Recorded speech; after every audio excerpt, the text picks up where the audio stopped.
नमस्कार दोस्तों, OJD computer education आपके अपने YouTube चैनल पर मैं फिर एक बार आपका स्वागत करता हूं जावा प्रोग्रामिंग के अपने अगले टॉपिक में, जिसमें आज मैं आपसे बात करूंगा इनकैप्सुलेशन एंड फंक्शन ओवरलोडिंग के बारे में।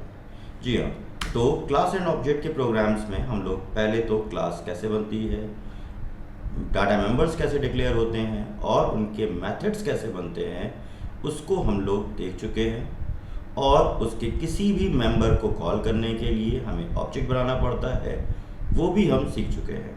और आज का टॉपिक है हमारा encapsulation and function overloading. Now तो फंक्शन ओवरलोडिंग और इनकैप्सुलेशन क्या होता है। सबसे पहली चीज़ मैंने आपको शुरुआत में, अगर आपको याद हो, अपने पिछले वीडियोस में मैंने बताया जब पहली क्लास शुरू की थी इसकी, ऊप्स के कॉन्सेप्ट, जिसमें से पहला कॉन्सेप्ट था इनकैप्सुलेशन का। इनकैप्सुलेशन मतलब क्या है? डाटा को बांधना, यानी रैप करना। तो जहाँ पे आप क्लास के डाटा मेंबर्स को और मेथड्स को एक साथ रखते हैं तो वो क्या कहलाएगा? आपका इनकैप्सुलेशन। तो ये दोस्तों एक इंटरनल प्रोसेस है जिसका प्रैक्टिकली कोई इम्प्लीमेंटेशन नहीं है, क्योंकि टेक्निकल सपोर्ट है ये। मैं जब भी क्लास बनाऊंगा उसके अंदर डाटा मेंबर्स भी होंगे, मेथड्स भी होंगे और दोनों साथ में ही रहेंगे ना। अगला है आपका फंक्शन ओवरलोडिंग। मीन्स एक ही फंक्शन को या एक नाम का फंक्शन अलग अलग डाटा टाइप पर अलग अलग तरीके से काम कर सकता है। By the same name one function can work upon different data type as well as different number of parameters, जो कि मैं यहाँ पे मेंशन नहीं कर रही है मैंने, बट वो चीज़ रहेगी कि आप डिफरेंट नंबर ऑफ पैरामीटर्स पे या different number of data types पे क्या कर सकते हैं? काम कर सकते हैं, लेकिन फंक्शन का नाम बिना चेंज किए हुए। यानी फंक्शन एक ही है, वो अलग अलग तरीके से क्या कर रहा है? काम कर रहा है। This process known as the function overloading. तो आइए समझते हैं इन दोनों चीज़ों को एक प्रोग्राम के उस पर, कि किस तरीके से हम लोग यहाँ पर प्रोग्राम कॉन्सेप्ट को यूज़ कर सकते हैं या इस पर बेस्ड प्रोग्राम कैसे बनाए जा सकते हैं। तो आता हूँ यहाँ पर मैं आपके लिए, सपोज यहाँ पे मैं लेता हूँ आपके लिए एक क्लास वॉल्यूम के नाम से।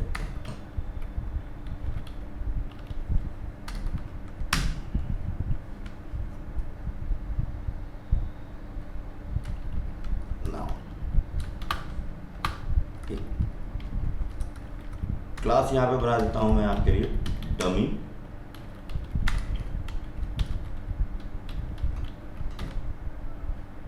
वन टू थ्री, या इस पे मैंने यहाँ पे बनाया public static void show function. तो एक शो नाम का फंक्शन है जो इसका मैंने वर्किंग भी डिफाइन कर दिया, आई एम शो फंक्शन। ठीक है, ओके। कुछ डाटा मेंबर्स भी डिक्लेयर कर, अभी क्या इनकैप्सुलेशन ही चल रहा है। INT A, B, C, ये 3 डाटा मेंबर्स मैंने ले रखे हैं, या इससे ज़्यादा भी मैं यूज़ कर सकता हूँ। अब इन 3 डाटा मेंबर्स को मैं कैसे यूज़ कर रहा हूँ? पब्लिक, और साथ में एक और काम करना पड़ेगा दोस्तों, एक कंस्ट्रक्टर बना करके इनकी वैल्यूज़ को भी मैं क्या करता हूँ? इनिशलाइज कर देता हूँ। A is equals to 12, B is equals to 23 and C is equals to 0। ठीक है, तो अभी मैंने यहाँ पर इसको public static void show again, और ये फंक्शन क्या कर रहा है? INT A, ये सिंपल INT A की वैल्यू प्रिंट करेगा, S out value of A। तो ये सिंगल पैरामीटर पे काम कर रहा है। ठीक है, public static void show INT A, INT B, 2 parameters हैं, और ये क्या करने वाला है? उन वैल्यूज़ को मल्टीप्लाई कर रहा है,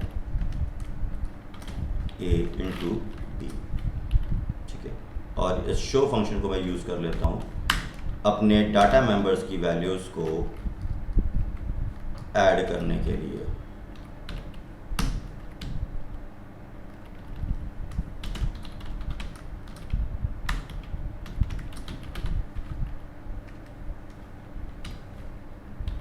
तो ये मेरा क्या है, यहाँ पर इस फंक्शन के थ्रू मैंने सिंपल ABC को कॉल किया हुआ है, ठीक है, स्टैटिक आइडेंटिटी। तो अभी आप देख रहे हो कि शो फंक्शन का नाम रिपीट हो रहा है बार बार।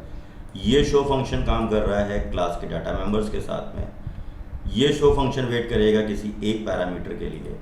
और एक और लेता हूँ मैं यहाँ पर पब्लिक स्टैटिक वॉइड शो, और इसमें ले लेता हूँ double data type, double A। तो this is known as again function overloading, value of A, और ब्रैकेट में अपने याद रखने ले लेता हूँ क्या, डबल प्लस A, ठीक है। तो इस क्लास डमी 1 2 3 के अंदर मैंने सिंपल एक कंस्ट्रक्टर बना रखा है जिसमें A और B को वैल्यू असाइन कर दी हैं। स्टैटिक शो नाम का फंक्शन 2-3 बार यूज़ किया गया है। एक बार डबल के सिंगल पैरामीटर, इंटीजर के 2 पैरामीटर, इंटीजर के 1 पैरामीटर, और विदाउट पैरामीटर। इवन मैं चाहूँ तो किसी एक फंक्शन से वैल्यू रिटर्न भी करवा सकता हूँ। तो सपोज इसका बिहेवियर भी चेंज करके देखते हैं। ये static int show,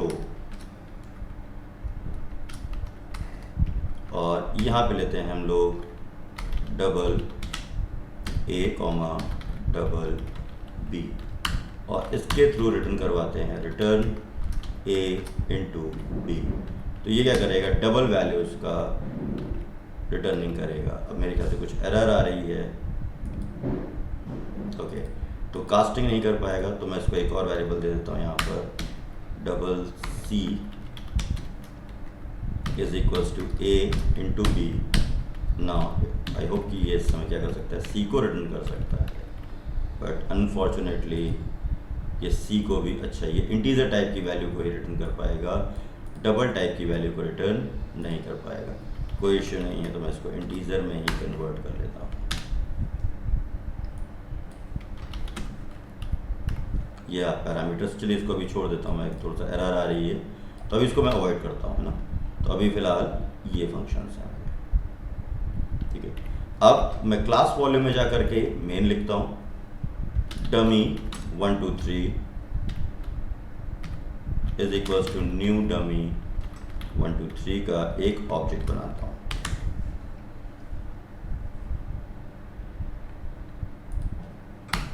dummy 1 2 3 space obj is equals to new dummy 1 2 3 obj dot show. तो ये क्या कर रहा है, ये उस पैरामीटर या उस फंक्शन को कॉल कर रहा है इस समय जो यहाँ पर विदाउट पैरामीटर है।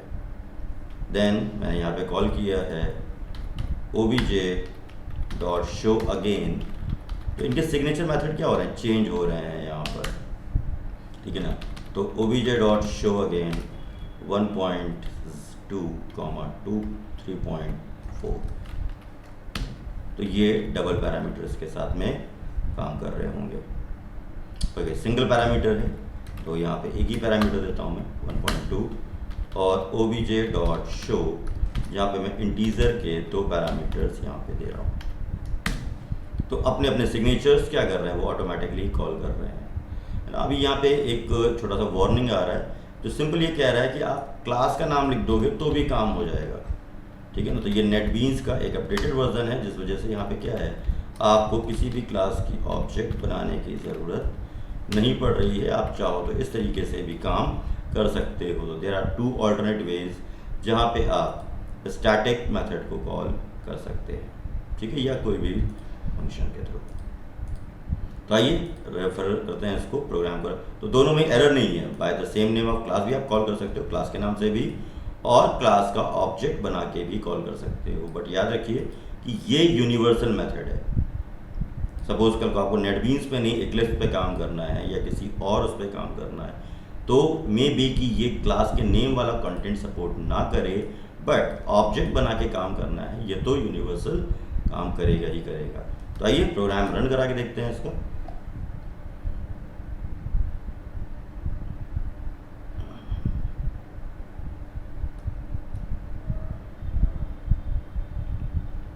This is known as the function overloading, ठीक है। तो ये समय ये क्या कर रहा है, हमारा फंक्शन ओवरलोडिंग पे काम कर रहा होगा। डन। तो ये था मेरा क्या फंक्शन ओवरलोडिंग का कॉन्सेप्ट। तो ये मैंने क्लास के थ्रू करवाया है। दूसरा रहता है आपका एब्स्ट्रैक्ट क्लास के थ्रू भी फंक्शन कर सकते हैं, लेकिन उसके लिए मुझे आपको क्या है इनहेरिटेंस पे काम करवाना पड़ेगा। ठीक है, तो अभी ये एक तरीके से क्या है इनकैप्सुलेशन भी चल रहा है कि रैपिंग है डाटा मेंबर्स को, यानी अगर मैं यहाँ पर सिर्फ शो फंक्शन कॉल करूँगा there is no meaning, A is equals to 90 देने का कोई लॉजिक नहीं है, एरर दे देगा। मैं यहाँ पे दूंगा dummy 123 dot A is equals to 90, it is much more logical because A is wrapped into the dummy 123, same as show function call करने का भी कोई मतलब नहीं है। अगर मैं यहाँ पर सिर्फ डमी 123 डॉट शो कॉल करूँगा और कितने फंक्शन किस टाइप के फंक्शंस में कॉल कर सकता हूँ, तो ये देखिए आपकी क्लास में बनाए गए सारे फंक्शंस आपको यहाँ पे दिख रहे हैं। आप किसी भी फंक्शन को किसी भी वेरिएबल को अपनी क्लास के कॉल कर सकते हो, तो जो आपको कॉल करना हो वो कर सकते हो। सपोज मैंने इंटीजर एक बार दोबारा कॉल किया 89 दिया तो it will generate a new result dummy 123 dot show function again call किया, now the new value of A will be pass on to class variables. एक बार और प्रोग्राम रन कराते हैं तो ये देखिए इस बार जो फंक्शन का आंसर आ रहे हैं वो थोड़े से चेंज हो चुके हैं। ठीक है, तो ये है मेरा फंक्शन ओवरलोडिंग का कॉन्सेप्ट, जिसमें मैंने आपको इस चीज़ को समझाने की कोशिश की हुई है। ठीक है, तो आई होप कि ये कंटेंट आपको समझ में आया होगा और इस पर आप प्रैक्टिस जरूर करेंगे। अगले कॉन्सेप्ट पे हम लोग अगले वीडियो में बात करेंगे, जिसमें हम लोग बात करेंगे किस चीज़ पर, ओवरलोडिंग पर, सॉरी ओवरराइडिंग पर। और इसके लिए आपको समझना होगा इनहेरिटेंस और एब्स्ट्रैक्ट क्लास का कॉन्सेप्ट, क्योंकि जब तक मैं आपको इनहेरिटेंस नहीं बताऊंगा तब तक मैं आपको एब्स्ट्रैक्ट क्लास का कॉन्सेप्ट या इंटरफेस का कॉन्सेप्ट क्लियर नहीं कर पाऊंगा। ठीक है, तो मिलते हैं अगले वीडियो में बहुत जल्द। तब तक के लिए कीप लर्निंग, कीप स्किल्ड।